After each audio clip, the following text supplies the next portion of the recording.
Hello everyone, this is Alex again from Swoosh English, and I've got another OET writing grammar mistake video for you today. So this is grammar mistake number 3, and it's all about prepositions.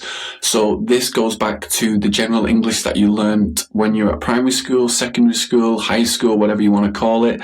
And it also emphasizes the point that I'm making many times to doctors and nurses to really make them realize that this is not a medical examination, it's an English examination. It just so happens that the content is healthcare related, and prepositions are really part of your foundation, along with a lot of the other things I've been talking about, singular and plural nouns and other aspects of grammar that I'm going to go into for mistake 4 and mistake 5 in the following days.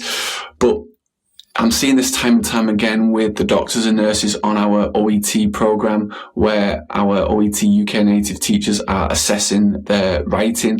And as I mentioned in my previous videos, 20% of your mark is on your grammar. So you really need to be making sure that you're not making those basic silly mistakes that really could cost you marks. So I want to use a couple of examples today. So for example, you could say, I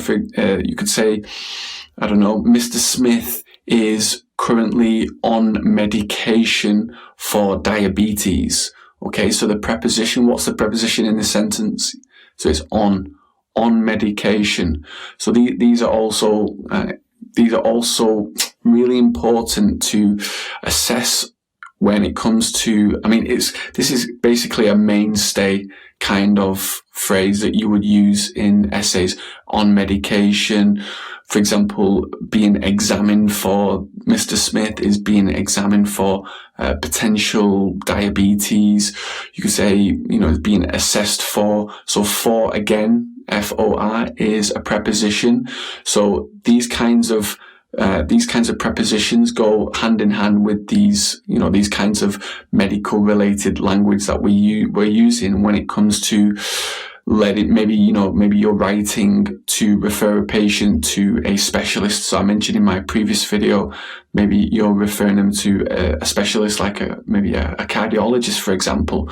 So really practice these on a regular basis, and I always recommend to do daily writing practice to really hone your skills. So when it comes to the writing examination, you don't even need to think about what the correct preposition is.